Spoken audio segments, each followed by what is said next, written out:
Hey guys, and welcome to the wrap up. If you haven't been here before, this is the official Raptors Republic post-game live show where we recap, we dissect, and we have some fun talking about the latest Raptors game. I'm your co-host Sahal Abdi again here with Oren Weisfeld, and today, Oren, or I should say tonight, was probably the most chaotic Raptors game yet this season. We're late in the season too. There's not many games left. It was an overtime game. The Raptors were unfortunately defeated by the Washington Wizards 131 to 129, bringing the Raptors record to 27 wins and 40 losses on the season. I think, if I'm not mistaken, their play-in hopes are officially dashed. I don't know if it's official yet. I don't even think it's going to be mathematical by the end of the night. But, I mean, you're facing the Wizards, who I believe are the 10th seed or 9th seed maybe now. 10th because Indiana won as well. But you're right. It's pretty much over because all of the Chicago won too. So all of those teams won and Raptors lost. So it's pretty much over. It's pretty much over. But this game, Oren, was chaotic. It was fun. It was a lot of missed calls on both sides. Russell Westbrook got fouled out. He was sulking at the end of the game. Kem Birch caught a clothesline from hell, WWE style. I couldn't believe that. Things are happening. Yeah, Neto was flopping everywhere as per usual, acting like he got sniped in Call of Duty Modern Warfare in midair. It was fun. Like, there was a lot of things going on. Bradley Beal was missing so many clutch free throws, but he was also hitting crazy clutch shots. We didn't even talk about Pascal Siakam, who went absolutely berserk in this game. Maybe the best game of his career. Couldn't be stopped. Holy, what did I miss? Garrison Matthews missed clutch free throw. What am I missing? Siakam almost had the World Star Hip Hop goddamn 47, but not quite. Goddamn 47. No, I feel like and don't forget, one more thing, Oren. Stanley Johnson in 29 minutes had a whole 0 points. No, not again, Stanley. No, you can go ahead, though. No, honestly, the best way to talk about this game is just to talk about some of the plays that were just ridiculous. So this was the end of regulation play that the Raptors tied it up on. And, when butt tap coming, there it is. Yeah, there it is. When they said that this was the Raptors' first overtime game of the season, I honestly wasn't that surprised because the Raptors just can't execute. And this was actually the first regular season where they just executed really well down the stretch. And then they didn't in overtime, and that's why they lost. But I have to give it to them in regulation, at least. They had the quick Pascal to tie or to bring them within one or whatever. Then they fouled Beal, not ideal, but whatever. He hits two. And then this was, the Wizards decided to guard this pretty straight up 1-on-1. And the Raptors made them pay. Made them pay badly. So this was one play that obviously was enjoyable from a Raptors standpoint. I have to say that the other weird one was, like you said, Kem Birch getting clotheslined by Robin Lopez was very confusing how they didn't call a foul on that. The Raptors got pretty unlucky with that. I thought, at least, with that review that they changed the call. I didn't really think there was enough evidence to change it to a Kem Birch foul. But then the Russell Westbrook foul really confused me because I get it. He thought they fouled him, and so he was frustrated. Or the non-foul? Yeah. Yeah, so he throws away the ball. But then the Raptors don't really get into their offense. They really take their time, even though they're down 2 possessions, and I don't think they had a time, or maybe they had a timeout, but they're still down 2 possessions. So I'm thinking you guys should go. They're not going. They're dribbling around, and then Westbrook intentionally fouls out of the game just because he's frustrated. It was like, what? Such a Westbrook thing to do. I love that guy, and I love the amount of effort and energy he puts on the floor. He's one of those guys where he'll literally sacrifice everything to win a basketball game. But just, I don't know. He's always been I don't want to say emotionally unstable, but a lot more passionate, and sometimes that passion can really get him in trouble. But he did have a point. He walked straight up to the referee when Fred VanVleet clearly wrapped his arms around him trying to foul, and they didn't call it. And he was obviously expecting that and then he kind of just let go of the ball. And if you've ever played basketball, you know that if you're dribbling the ball and you just let go of it, you can't pick it back up. You can't continue dribbling. It just so he just let it happen. He ends up losing the ball. He talks to the ref at the end, and I think I was reading his lips. He said something like, "What are you watching?" or "What are you doing?" or something like that. And that's frustrating. That honestly is very frustrating in a game where it just felt like the referees just lost the handle on it. So many things are happening at once. There was a possession, Oren, where there was like 5 trillion offensive rebounds, and Gary Trent Jr. missed a 3. Oh my God. Fred VanVleet missed like 3 threes. And all of those threes were short. They all hit the front of the and rim. They're all wide open too. Like they were pretty good shots to take. I thought the Gary Trent one was going in. But that one was short as well. Oh man. It was a crazy game. So much things were happening. Like I feel like the last, including the overtime, the last like 10 minutes or so of that game was just nonstop chaos. We didn't even talk about Robin Lopez. Yeah. Who literally had a game of his life. 24 points. Yeah. 24 points or in 23 minutes. It's not even like he played all that much. He played 23 minutes and he had 24 points. He made Kem Birch definitely look like a backup center. I have to admit, like Kem Birch has been really good for the Raptors, but this was probably his worst game. And I guess it is like a good enough, from like a developmental standpoint. It was a good highlight to show what he needs to work on, and that's like post defense, because Robin Lopez is an extremely efficient post player, even though he might not look like it. And he just bodied Birch in the post all game. And that was, that was really how they won it. The Wizards broadcast said a stat that was Westbrook, Beal, and Lopez scored all of the Wizards' final, I think it was 16 points in overtime and regulation. So that was their only source of offense. No one else was hitting shots. No one else was really even taking shots. And yeah, Lopez was extremely big for them, and Birch on the offensive end also didn't really provide much for the Raptors, especially late in the game. But I feel like I have another clip here, and this was Pascal to tie his career high of 44. And I'm already seeing people in the comments saying Pascal's not clutch, blah, blah, blah. If you're saying that after this game, you hate your life. We're not doing that this game, guys. Are we? Let's not even be mean, because it means that they're not happy and that they find no happiness in life and that they have to pick on people. Goodness.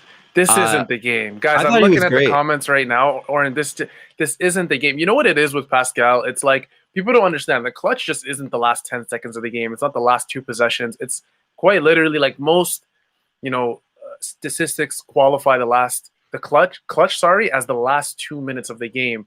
And if you're telling me you watch Pascal in the last 2 minutes of both the overtime and the final regulation of the game, and you're telling me he wasn't hitting clutch shots, he didn't get an and one, which is what Oren's about to show you guys on Chandler Hutchison. He didn't do all these things.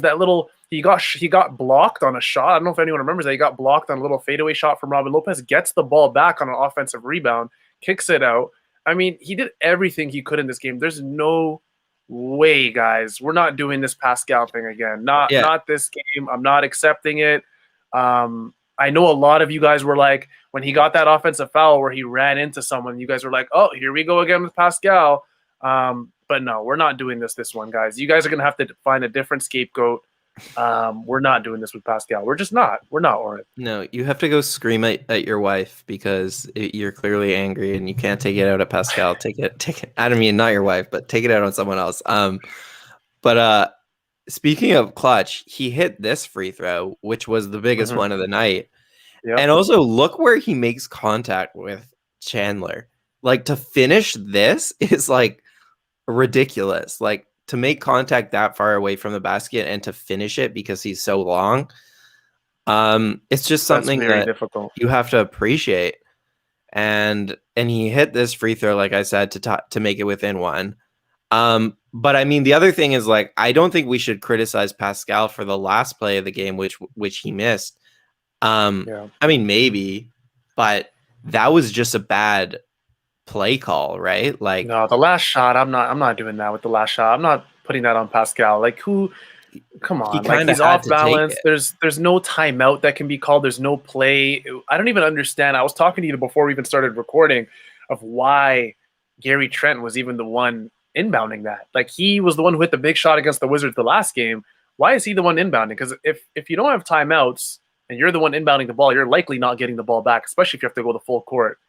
So why wasn't that Bembry? Why wasn't that, I think it was Hood who was in the game maybe. I think they did the offense-defense switch where they had Rodney Hood, the left-handed wing for the Raptors. He was in the game. Why isn't it Rodney inbounding? Why isn't it Kem Birch? It didn't make much sense. And again, I don't mind the ball going to Pascal. That's not what I'm complaining about.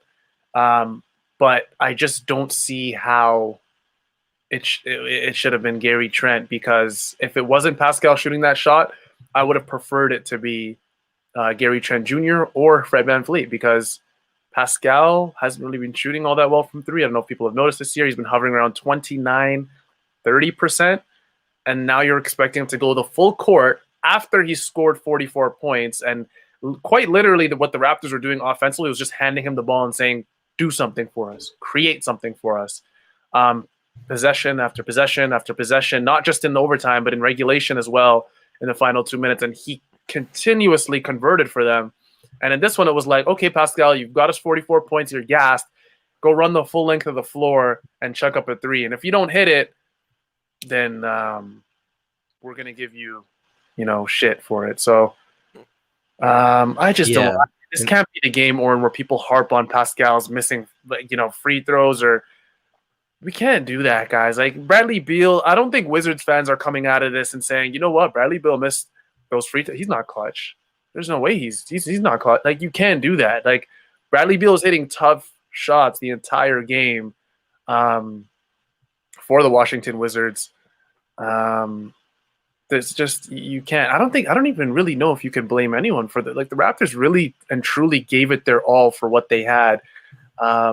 Kem Birch, who it felt like he had like 8 to 10 points this game. I'm looking at the box score, he had 17. Although I know a lot of that came in the first few quarters of the game.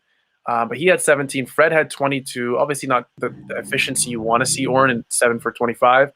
Gary Trent had 25. His first game back as a starter, 8 for 16 from the field, 5 for 10 from three. So last thing on Siakam, because I'm just seeing like comments like this. Why can't we call him out? Did he miss free throws in the clutch time? Did he miss the last shot? Yes, he did. But when you play 42 minutes, you go 17 for 28 from the field. You have 44 points on a night where OG Anunoby and Kyle Lowry are both sitting, and you give your team a chance to win. The bench scores a combined total of I think 19 points. It's just like you're blaming the wrong guy. That's what it is. It's like, yes, he does struggle this season. He's struggled in clutch moments for sure. But clutch is really, like, if you define it, it's the last 5 minutes of a game. Was he bad in that last 5 minutes? No. He was the only reason that they could score in that last 5 minutes, actually. Like, he was the only one. And not only did he go 17 for 28, but he's creating all the offense. He had 7 assists, but more importantly for himself, he's put in a very different role this year where he's creating all the offense for himself. It's especially when Kyle's out, you don't see guys creating for him. He's creating for himself and for his teammates. So to have that good of a game and your takeaway be that he needs to be even better and he can't make any mistakes in the clutch, you're just blaming the wrong people. And that's why I don't think that there's any reason to call him out after a night like this. Like, you can't expect someone to have a perfect game. And that's basically what they want, expecting. Oren, is the 25 for 25, 55 points. Him to hit every single clutch shot, every single clutch free throw. Yeah, like we can sit here and we can admit, okay, he's not LeBron James. But after that, like, there's really no, like, getting mad at him. Yeah. This is a tweet from Blake Murphy, and that is basically explains it perfectly. And that's the other thing, is that he's so much better now than he was at the beginning of the season, that your takeaway should be positive. Yeah, 100%. This should have been one of those games where it really put it into focus for people. Like, yeah, there's been games this year for sure where, we've had full reason to be frustrated or been able to criticize Pascal Siakam. But it literally, Oren, as we were like getting prepared for all this, and I was just like, if I see Pascal Siakam clutch comments, I'm gonna lose my mind. I really am. There's come on, like it's almost like Pascal can hit 6 clutch shots in a row, and then the one he misses, right? That's also in a big moment, just like the previous 6 shots. The one he misses, people remember that one, and then they're gonna. It's like he can't win. He can't win with some fans. I'm not, accusing the majority of Raptors fans, or there's just a specific subsection I think of fans that and this game really proves it that there's nothing Pascal can do. 44 points. He I believe I saw a stat that said he's the 3rd Raptor in franchise history to have a 40-plus 10-5 game. So he ended with 44, 11, and 7, and the other 2 were Kawhi Leonard and Vince Carter, I believe. Yeah, and I think if you're gonna criticize the clutch stuff, calling out Pascal, like, you're just not doing your research, first of all, because he was really good in clutch time last season as the number one option. Yep. I think if you're gonna criticize that stuff, criticize the coaching staff, because and don't go all the way and be like, fire Nick Nurse. Don't do that either. Oh, no, we're not going that far. Yeah, I would say you can say that the coaching staff isn't putting guys in the best positions to succeed in clutch time. I think this was a great example where Bembry and Birch ran up the floor, and then Gary Trent and Pascal looked at each other and were like, what's happening? And then obviously Pascal's the number one option. He's not going to inbound it. So Gary was left to inbound it. And then Pascal ends up taking, a shot with the whole defense just not letting him to get to the rim. So he settles for like this bad 3-point shot. But yeah, there's no timeout there, but I don't know. I feel like you can draw up something or plan something better than that. Yeah. Anyways, that's it. That's it on Pascal. We had to do our little. We had to do it, of course. Pascal. People are haters. Rant. Yeah, it's almost like with certain players, it's like you have to take a side and you have to form an opinion or a narrative, and anything that goes against that gets like shot in the dark. Like you're not looking at it. You're not. You've been going with the Pascal unclutch thing all year, and it's like, I don't care what I see at this point. There's some fans like that, but I mean, it is what it is. Yeah, I think there's another thing where in basketball, people develop their favorite players, right? And then it's like their favorite players, and then also their players who they don't like so much. And then anything who the player that they don't like so much does even a bit wrong, they harp on it. And then anything a player that they do really like does wrong, they forgive, right? That's just what happens with our bias. Like, it's naturally like the human mind just does that. And it's hard to get away from that. I know I have trouble getting away from that. And I have my favorite players and I have my biases, but it becomes painfully obvious in games like this where guys jump on Pascal. It's like, you just don't like him. Just admit that you don't like him and move on. You just don't like him. Yeah. And I've seen, like, I even have friends who go, Pascal's good. Like, he's a really good player. He just can't be a number one for a team. And it's like, you're right. Like, it depends what lens you're looking at it at. Like, if you're saying he can't be a number one for a championship team, sure. Like, he absolutely can't. Like, that's pretty clear. There's maybe, 10 guys in the league who can be a number one for a championship team. Can he be a number two? He's proved that already. Like, you can't say that for the rest of his career, that he cannot be a number two, because he's already done that. He's already achieved that. For the 2018-19 Raptors. But can you still be a very good team with Pascal as your number one? Guys, what happened last year? Like, are we just acting like last year didn't happen? Like, Pascal was the number one for Toronto last year. Yes, it was Kyle Lowry some games. Yes, it was Fred other games. But when it really came down to it, it was Pascal. Guys, he was All-NBA second team last year. The Raptors had 50 – how many wins was it, Oren? I don't want to – 53, if I'm not mistaken. It was 53 wins and 19 losses, if I'm not mistaken. I got to double check, because if I don't, I might get some emails. Let's see. Raptors record 2020. I know you guys are going to be all up in my head. 53-19. Yeah, I was right. 53 wins, 19 losses. At home, they were 26-10. Away, an even better record, 27-9. they finished the season winning 9 of their last 10, and 4 straight. So it's like, guys, like, if you want this team to be a championship team every single year, it's not going to happen. If you've come to terms with Pascal Siakam, I was about to say Siakam, Pascal Siakam being on a very good sidekick or a number one for a good team, those can also both be true. I got some. So, well, first of all, sorry, I gotta say, I hope your name's said like this, Manas. First of all, what we're gonna do, guys, is we're gonna start spelling my name right, because I'm not Sahil. Okay, I've gotten Suhail, I've gotten Sahil. We might have to, it's right there for you guys. I took the Wizards Raptors 131-129 off. It's right there. We're not gonna mess up my name now, guys. But yeah, you're right. It's that's what I've been told. Me messing up the record is the wrap up tradition. I've been trying though, guys. I've been trying. I need the fact checks. Yeah. But 53-19, Orange. So it's like, come on, like. This guy can be a number one for a good team. I don't think you can look at this season and be like, well, the reason the Raptors didn't do well is because of Pascal Siakam. And that's the vibe I've been getting from people all year. The Raptors' talent level, they've went through a crazy amount of injuries, but also their talent level is just not as good. Their bench is not all that great. So yeah, and the way I'm looking at this, that's what I was gonna say is like, I'll give it to people that I think Pascal is overmatched. He's not a great clutch time option, especially when you look around the league. And if you're talking about a number one option, he's probably not proved that he can do that on a good team. But people are looking for reasons to say why the Raptors lost when the reasons are the same as they've been all season. Like, it's depth, it's a bench that gives you 19 points in a game, in an overtime game, where Robin Lopez alone off the Wizards bench gave them 24. Bertans gave them 14.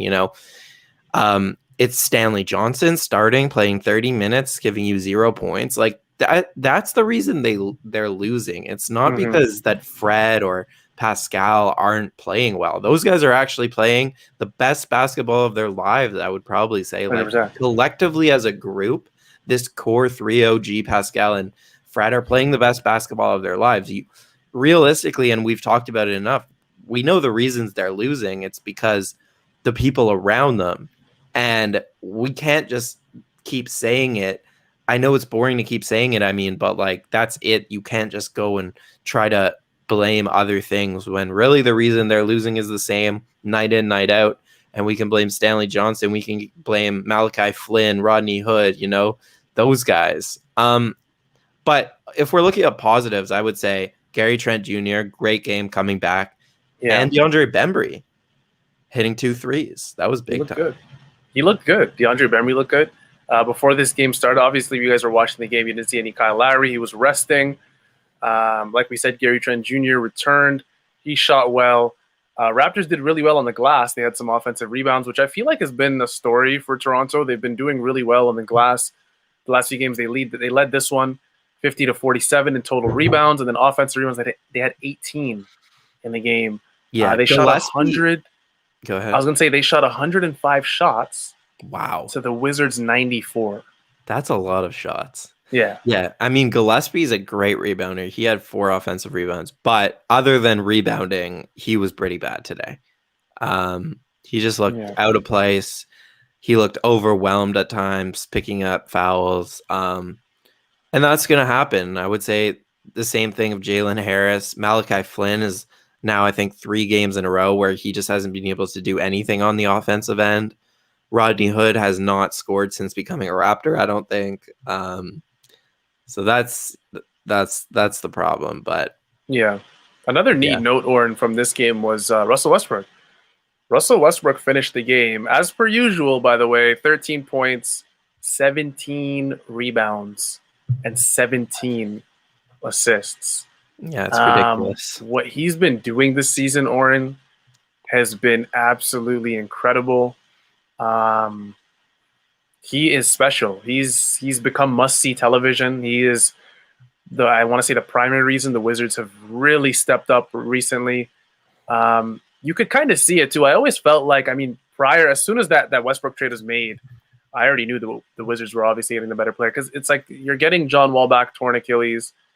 Who has came back from a torn Achilles the same player? No one. Your athleticism gets zapped. John Wall can barely get off the ground now. He's still not a bad player. I believe he's averaging 20 points, somewhere around 8 assists a game for Houston. Not a terrible player. It's just he's taken a step back. People can see it. But Westbrook, on the other hand, would I be wrong, Oren, to say he is the best athlete, maybe other than LeBron James in basketball history? No, I think he's probably. I mean, he's got to be up there. I think he's probably more athletic than LeBron if we're talking about like burst and like above the rim finishing. We had prime Derrick Rose. Even if you go way back, there was Dominique Wilkins. There's maybe not a lot anymore. Of super athletic guys. Yeah. He's still athletic though, considering his age though, Warren. Yeah. I was gonna say, like, you see these box scores all the time where it's like 17 assists, but when you actually see it, it's even crazier because the people he's playing with are pretty bad, and he's just giving them great looks.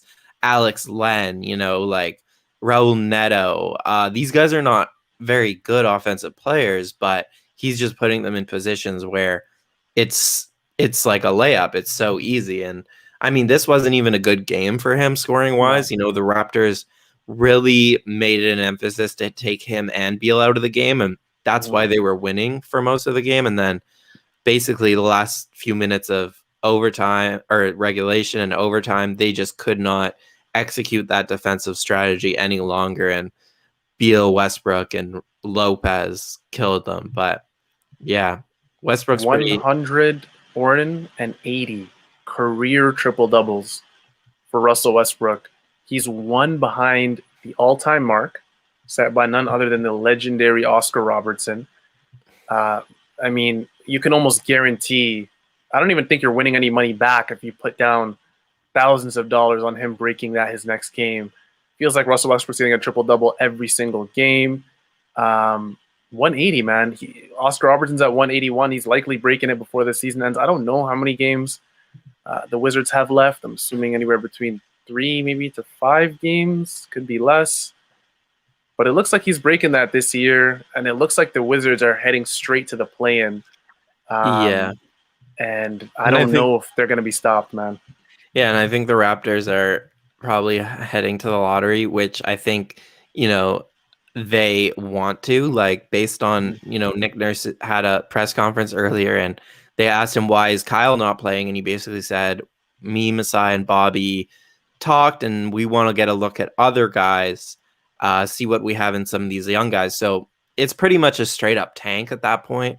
The Raptors don't want to be in purgatory where they're in the middle, which is the worst place you could be. And today was a good day if you're a tanker, which I've turned into in the last few days in terms of Chicago winning and the Raptors losing. And I'm going to play a hilarious clip where Eric Koreen from The Athletic asks, this was before the game, he asked Nick basically about the outside perception, how it looks like they're tanking, and just listen to Nick's response. Are we allowed to play it with audio? I don't know, but I think it'll be fine because they post these pressers everywhere. Okay. Yeah, it should be fine. Can the chat hear this? Let us know. I think if I can hear it, they can, but I don't hear anything so far.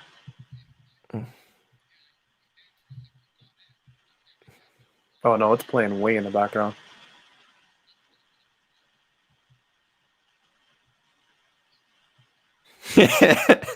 I cannot hear that at all. Oh, no? Wait.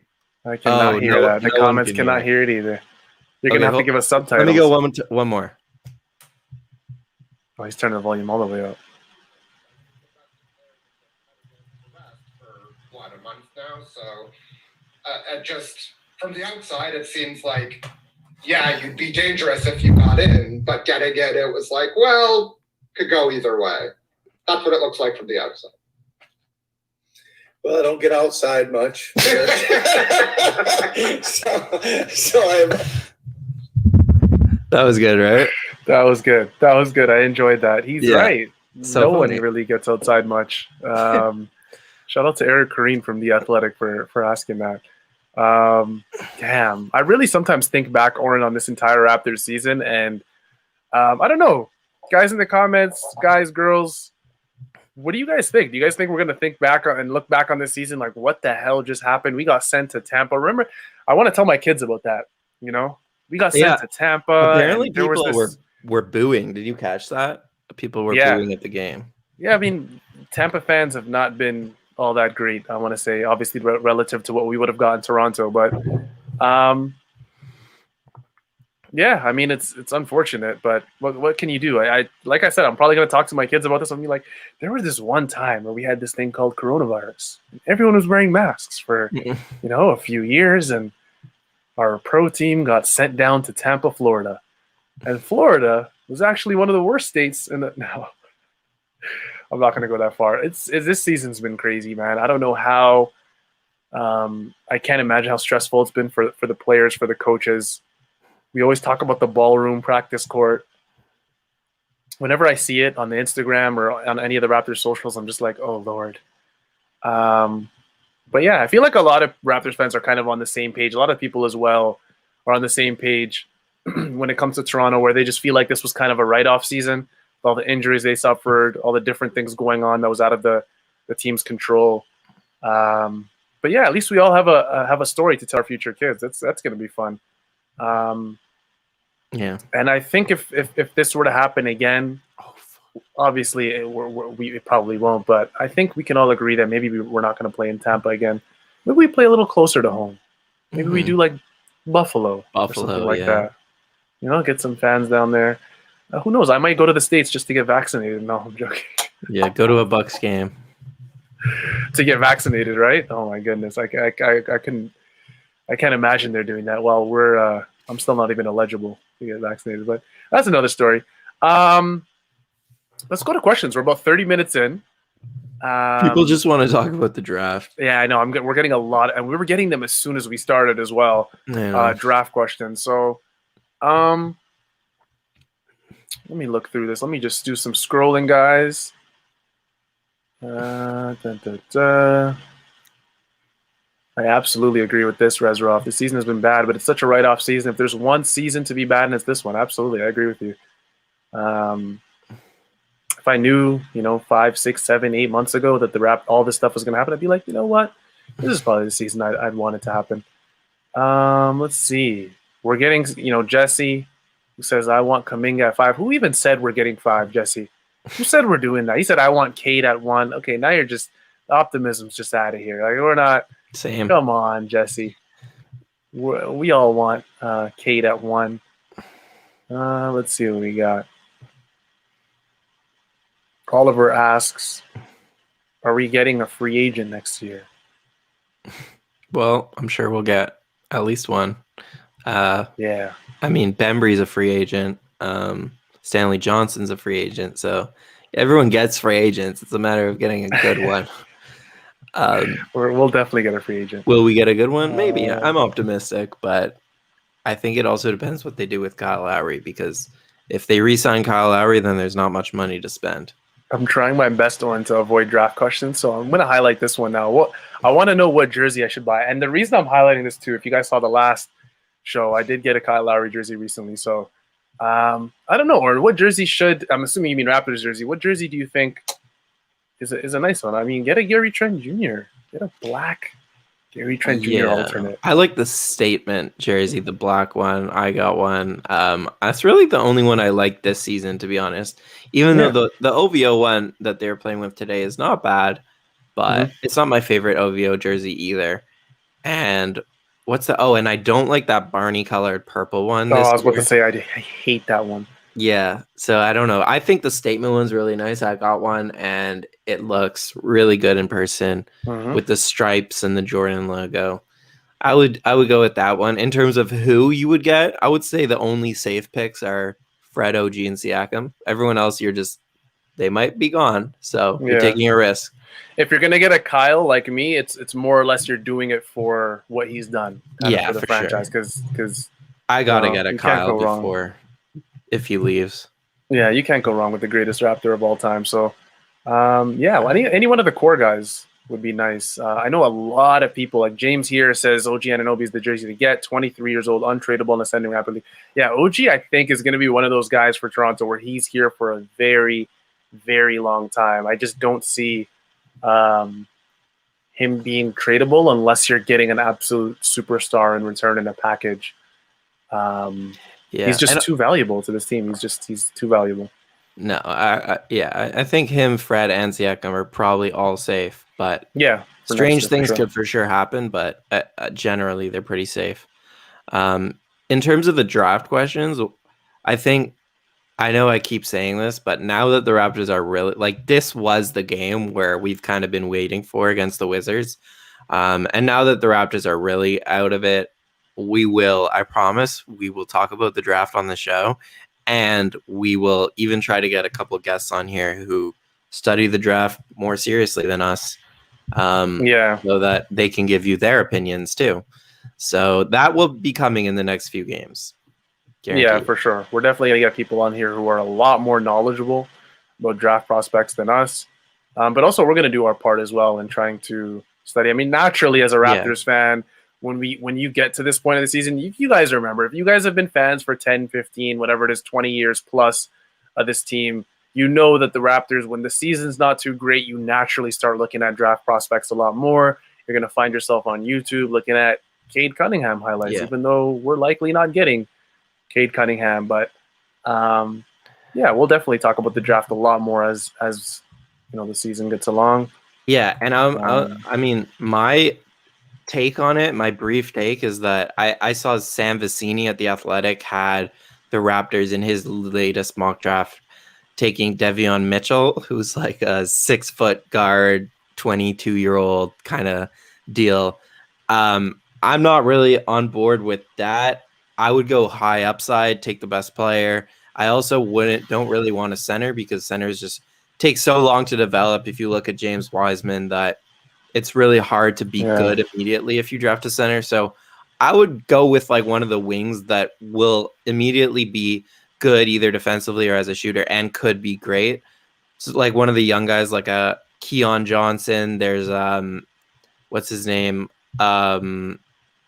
Scotty Barnes, Jalen Johnson, Florida State, Josh Giddey in Australia, Zaire Williams, what's his name? That Jaden Springer, who Rebel really likes. But like I haven't watched enough tape on these guys, but I think my philosophy is swing on a high upside young player, not a 22-year-old who is probably who he is, or as another 6-foot guard to have 3.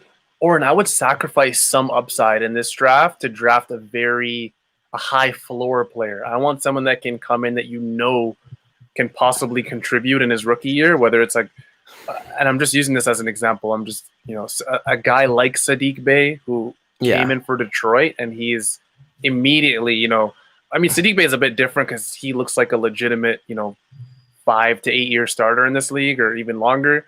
But he's a guy that can contribute right away, and that's what I would want because, like Oren said, I'm not looking at a big. I know a lot of you guys have been saying Mobley all year, and I don't even know if the Raptors get high enough. I doubt they get high enough to get a guy like Evan Mobley with his talent.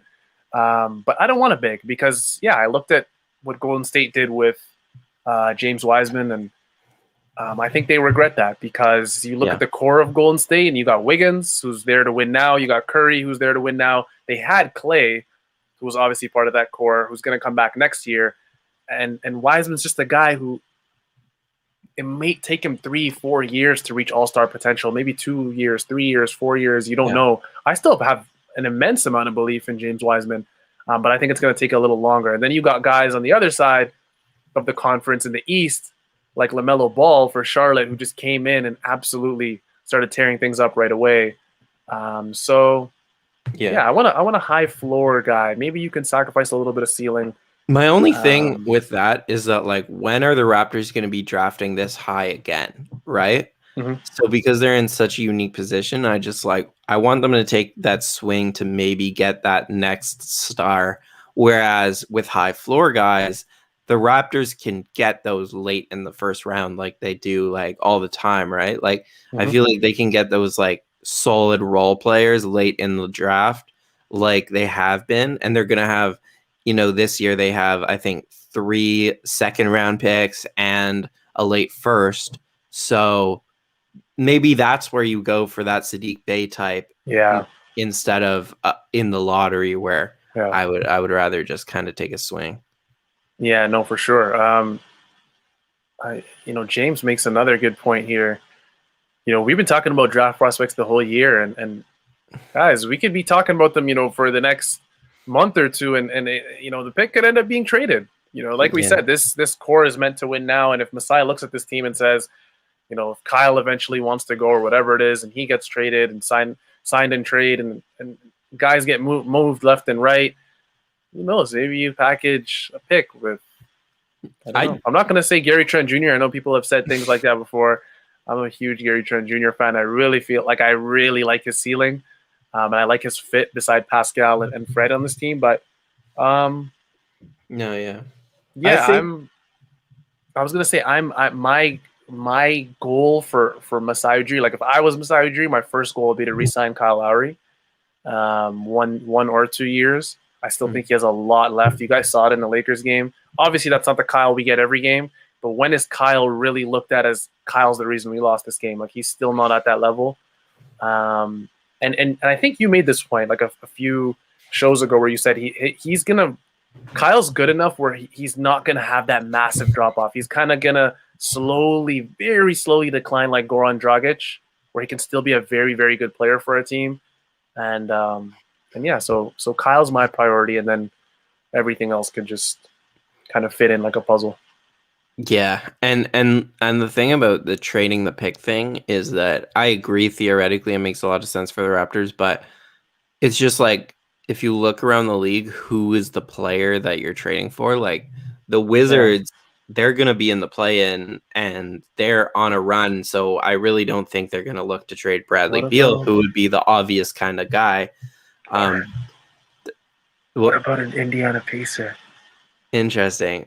Yeah, that's actually not a bad idea if you're talking about their center. What's his name?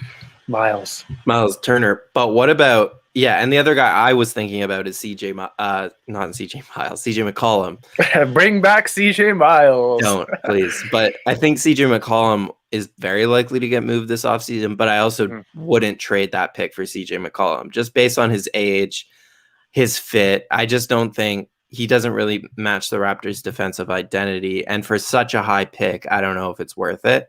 I don't think he's good enough for that high of a pick, really. But maybe. Do that? I don't know. I feel like if Kyle leaves, I might. Fred's there, Pascal's there.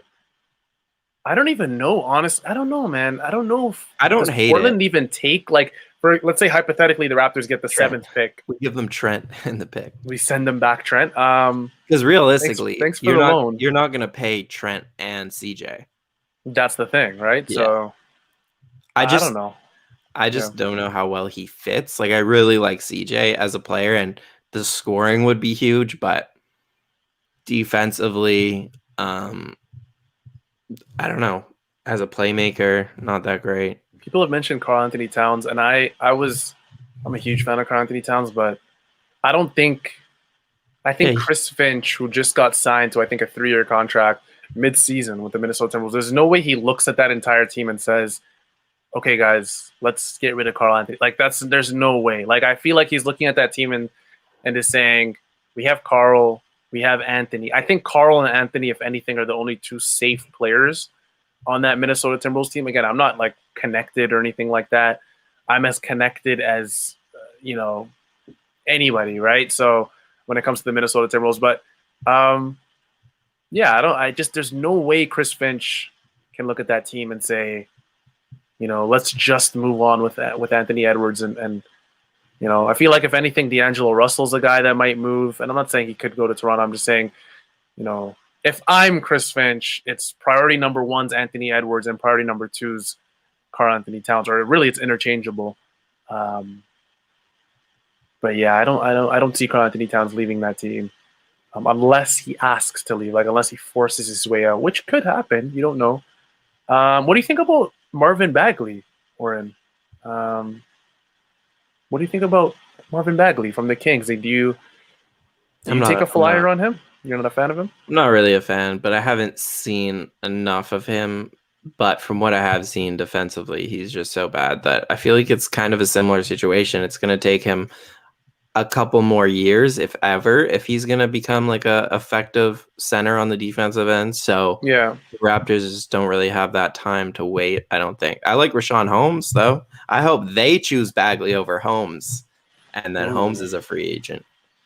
Yeah. Imagine Holmes and Birch, like Birch coming off the bench. No, that would be great. That would be great. That's what we need. Like, whether Birch starts or comes off the bench next year, either way, you need someone at least around as good as him if you really want to compete, because Birch isn't elite. So you need two really good centers if you're going to. You can't go back with, and again, like we've shown our appreciation and our, Freddie Gillespie has been very good for Toronto in his role.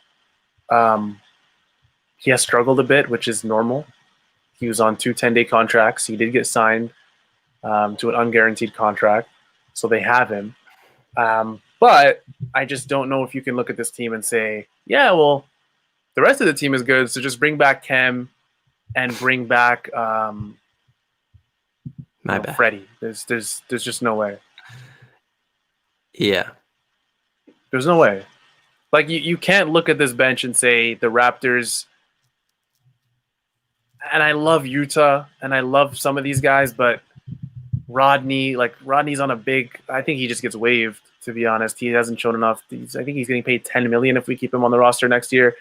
There's just this entire bench, in my opinion, needs a rehaul. Like, I'm looking at the bench right now that was on in this game from Freddie, Malachi, Rodney, DeAndre, Jalen Harris, Utah, and Aaron Baines. But healthy, the Raptors, I think they would have a pretty solid bench with Boucher. But out of that bench, though, I'm probably only really wanting maybe Bembry and Malachi to have a role next year. Yeah. Jalen is a guy that, like, he didn't even really get a chance to develop in the 905. Like, that tournament happened all so fast that, I'm throwing Jalen to the side. I'm saying, you take your time, you develop. Yeah. Malachi, I think, can play next year. Freddie is the same thing. Maybe just develop. We'll use you when we can. Rodney, I don't know if he's going to be on this team. I personally don't want him on this team. I've been pretty clear about that. If this has been an audition for him since the trade deadline, he's not been good. Yeah, exactly. And then Utah is another guy that can be, he can be an end of rotation guy, but there's, like, if you really want to win games, you can't be playing Utah consistently game to game. Maybe you can if he shows, an immense amount of. And I know Utah's all vibes, and I love Utah on this team. If I could, I'd want him back. Like, that's a guy that I definitely want back for next year. Stanley Johnson is another guy. Stanley Johnson, Baines, and Hood. I'd be shocked if all three were on the team next year. I'd be absolutely shocked if any one of those three were brought back. Yeah. Same. I mean, I feel like it's at this point, it's tank time. Like, let's just hope that they get the highest odds in the lottery and hope that the balls go the way they, hope the balls go that our way. And I guess the main things to watch out for are the Bulls, who are a couple games up on the Raptors now, or actually, no, only a half a game up on the Raptors. So that's a big one in terms of who finishes lower. And then in the West, the Kings, who are, I think, 2 games up on the Raptors right now. So if the Raptors finish where they are right now, they would have the 6th best or 7th best odds, which, gives you pretty good odds at a top 4 pick, and the top 5, as we know, is really good. So the Raptors are, they're purposefully resting these guys for a reason. They want to get a good odds and a good draft pick, and we'll just see what happens, because it'll probably just be more rest the rest of the way. Yeah, shout out the Knicks, man. Whenever I look at the Eastern Conference standings and I see the Knicks up there in 4th, the New York Knicks. Apparently AD got hurt today too. AD is an Anthony Davis? Yep. Oh, no. That game's on right now, Clippers-Lakers. Well, that's going to do it for us on the wrap-up. No. No, we wouldn't do that to you guys. Well, we might. We might. All right. Yeah, I know a lot of people have been talking about the end of rotation, guys. You know, some people in the comments are fans of Stanley coming back for a very specific role. Oren's so bored that he brought up the 2021 NBA Draft Lottery Simulator. So someone asked for it, so let's do it. He's going to simulate this for us. Everyone, cross your fingers. Do whatever you can. Light some sage. See what we got. Ninth pick. That's terrible. Ugly. That's terrible. That is ugly. What are we projected right now, like in terms of odds? I think we're projected 7th or 8th. 7th, no? yeah. So we're not doing that again. We're not doing that again on the show. And guys, if we do end up with the 9th overall pick, we will all at Oren on Twitter, and we will fill up his mentions and his DMs. We will do that. If we get 9th, I want you guys to remember that. We can't just keep doing it until we get. That's not how it works. We'll Maybe do one next episode. Yeah, we'll do one per episode. Yeah. Damn, 9th. Yeah, I think that'll do it for us. I really appreciate everybody being here. The draft talk was fun, and we're going to expand on that a little more as the season goes along. The Raptors, I think confidently, myself and Oren can confidently say that your Toronto Raptors are looking like a lottery team for the 2020-2021 NBA season. If you even want to call this a season. I don't think, guys, I'm going to call this a season. What should we call this, Oren? Let's call this we need some ideas, guys. What are we going to call this? Because this is not a season. The Raptors fortunately lost tonight to the Washington Wizards in overtime, 131-129. Shout out to Russell Westbrook for coming close to breaking an all-time record. Pascal Siakam with maybe the best game he's had all year. Fred VanVleet with a great game. Gary Trent Jr. has returned. Hopefully we get Kyle Lowry back before the season ends. But this was the wrap-up, the official Raptors Republic live game post show. Before you guys leave us tonight, do all the liking, do all the commenting, and subscribe to the Raptors Republic channel. We want to thank our sponsor, RF Qureshi, as well from Remax. I'm your co-host, Sahal Abdi, again here with Oren Weisfeld. We'll see you guys. Who do we got next, Oren? I'm actually super excited to see who we got next. We're not leaving you guys until we see who we got next. The Raptors schedule. We got the Grizzlies on Saturday night. That's fun. We're going to see Jonas Valanciunas again before the season ends. That's going to be fun. Yeah, that should do it for us. Take care, guys. Have a good one. See ya.